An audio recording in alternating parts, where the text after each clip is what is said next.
Tom, it's hard certainly to top the hilarity that comes out of the House of Commons on a regular basis, but perhaps people will understand it better by hearing what happened as they're about to get up, I guess, for their Christmas break. So Take a listen to this. We're delivering results and outcomes that Canadians can count on. That's what Canadians want. That's what we're going to be delivering. Well, member for Burnaby South. When I'm Prime Minister, I will keep my promises. Yes. That broke up the House, Tom, when Jagmeet Singh said when he's Prime Minister. I know. So. I felt a lot of empathy for him. I don't know what got into his mind to make that statement right at that time. They just finished with 4.9% of the vote in a key Toronto riding on Monday. Maybe he had a staffer who said, well, people will notice this. It's the last question period before the holidays. Say this. But you're supposed to put on your own filter at that point. It wasn't a good idea. And it didn't just happen once because he tried to start again and people cracked up again. And then finally the speaker gave everybody heck and they listened to him long enough for him to get... That's the kind of stuff, Tom, you'd expect from Pierre Poilievre, not from Jagmeet Singh. It's out of character, very well said, and it was singularly ill-advised in every possible sense. And I really felt quite sorry for Jagmeet that he had decided to do that. It must not have been a very good day for him. And I saw some of the clips, and he really looked stunned. He was at least able to keep going a little bit. But he decided to lay down some markers right after that terrible finish that they had in the riding that's called Mississauga Lakeshore. He started saying, I'm so dissatisfied with Mr. Trudeau, I might walk away from the deal. So that was a way of trying to get back into the story and to show that he's got something to say, because I think it's really starting to tell that the average progressive voter, especially in the GTA, the Greater Toronto Area, is looking at Poilievre and saying, you are one scary dude. And, they managed to portray Scheer as scary on women's rights and so forth. They managed to try. They didn't do very well with O'Toole. Oh, well, this guy can't be trusted. He's an anti-vaxxer. And what did they? Oh, that he's a gun nut. That sort of stuff. They always try to portray their adversary. But with Poilievre, they don't have to work very hard, because he is a very unique and frankly a bit bizarre character in the way he carries himself. So it wasn't surprising to anybody to see that the Liberals were able to go and pull away a good chunk of the NDP's vote. It was predictable. And that's what's going to play through in the next election campaign. This is a standard operating procedure of the Liberals. They always go out there and tell people, oh, don't vote for them. You're going to be splitting the vote. They're awful. They're like Harper and blah, blah, blah. But people more or less listen to that, But now, this time with Poilievre, I think that it's going to be a super challenge. And it becomes even more difficult for the NDP to say how bad the Liberals are because they've been supporting them all this time. So can I ask, and we'll move on, but with respect to Jagmeet Singh, I hear a lot of people voicing the opinion that, this is his last time at the rodeo here. Next election, he's done. He's not coming back as leader. Agree? Well, I think he's got to start improving his score because, he wound up, between the time he took over and the time of that election, he did lose a lot of seats in the 2019 contest. And then in 21, it didn't go much better. So I really think that... it depends on the party and how they're feeling at any given time. But there might start to be a little bit of rattling from the party if things don't improve. To me, it really speaks, first of all, just how two words can make such a difference. If only he had said, if I were Prime Minister rather than when I'm Prime Minister. But also the power of social media evidently isn't as strong as we might think, right? Because Jagmeet Singh has a huge following, much more so than any of Right, but as Nick Nanos used to always point out, and as Jean-Marc Léger always tells me, that support is ephemeral because it's amongst the 18 to 25-year-olds. This guy's cool. He's on a skateboard. He's lip syncing to this cool song. I like him, but they don't go out and vote. Right. The people who actually vote don't necessarily pay that much attention to that sort of thing. But I would also add that the uncontested king of the hill in terms of social media in the 2021 campaign was Jagmeet Singh, with the problem that we just explained. Now, the guy who is number one in social media, in my view, it's uncontested. It's Pierre Poilievre. The guy is really, really good at social media. There was a thing that he did during his campaign that was absolutely brilliant, pretending he was talking to Justin Trudeau about inflation in a restaurant, explaining how much everything had gone up. And it was just absolutely brilliant. So this guy's got a real knack for it. He's got a feel for it.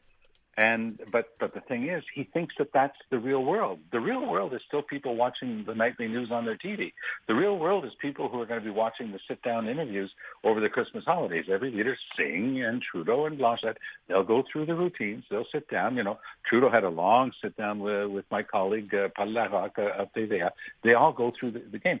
I hear that Poilievre is finally having his arm twisted into doing a few interviews because he figured that all he had to do was be smarmy and smarty pants and, have these great one-liners. But that doesn't get people to actually come out and vote for you. And the drubbing that they took on Monday in that key Toronto riding, which, by the way, is a bellwether riding, it tends to lean towards the party that wins the election. Well, the Liberals got over 50% of the vote, and that is a huge victory for a government in its third mandate. Listen, I'm pretty sure I heard Elias talking this morning about a new poll that shows that young people, 18 to 24-year-olds, I think, right, are voting for or support the Conservatives to the point where they're 20 points ahead of the Liberals, Tom. Now, I know that doesn't translate necessarily into votes, but that is a pretty shocking figure, is it not? Yeah, I'd like to see the numbers and which polling company did it and how serious, their methodology was. But because I taught in the university level for a long time, and I'm still in touch with a lot of young people through my work in environment as a volunteer, and that sounds a bit surprising to me. Yeah. But I wouldn't discount it as a possibility because they're the type who want change. And by the way, that's one of the reasons that I believe that we're getting an election in 2023 because Trudeau understands that there are only so many years you can stick around as Prime Minister. No matter what else happens, Canadians don't like keeping all their eggs in one basket. They like change. And you know what? Alternating which party's in power is actually very good in a democracy. So Trudeau knows all that, and I think that that's why he's going to be pushing for an election. And by the way, I don't know if you caught any part of his speech last night to his caucus and his party, 2,000 people rocking the Casbah, and they were excited, and Trudeau went headlong after Poilievre with a very heated speech. Poilievre says Canada's broken, it's not broken, blah, blah, blah. And, just a very good campaign-style speech. So I think that they're all getting ready.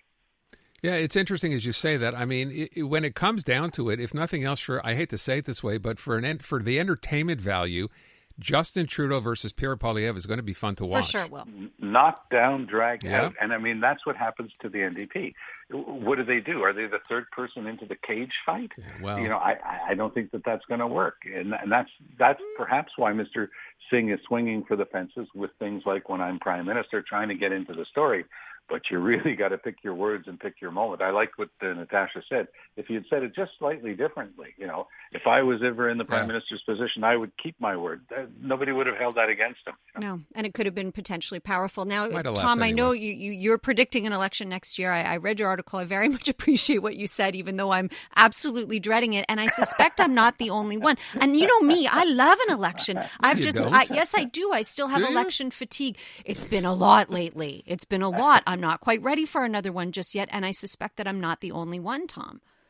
Oh, no question. I mean, I'm almost apologetic in even putting the thesis forward. But it's interesting, the people who have reacted, and you wind up getting letters back. And I'm talking like cabinet ministers in power right now in senior government roles, writing to me saying, yeah, it seems to make a lot of sense, from everything that I've been seeing as well.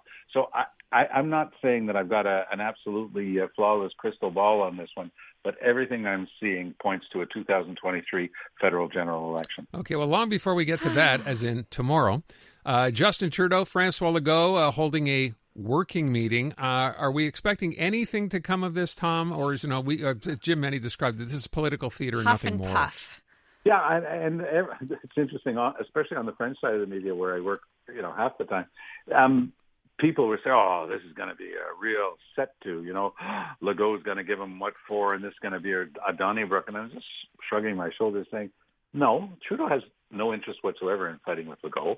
He wants to fight with Doug Ford because that helps him in Toronto. But fighting Legault, why would he want to jeopardize the seats that he wants to take away from the Bloc? Legault needs to continue to be Prime Minister, to show that he's a solid premier. He's got to stake out his turf on the issues that are important to him. He'll talk about immigration. He'll talk about the French language. But I don't sense that we're heading for a great battle. With regard to healthcare, as I mentioned yesterday, the information I'm getting, again, from a very good level, is telling me that the feds and the province of Quebec have pretty well got a deal.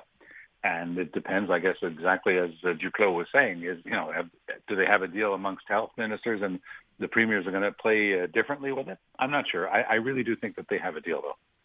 Okay. Well, Friday's only a day away. We shall see what happens. Exactly. Tom, thank you.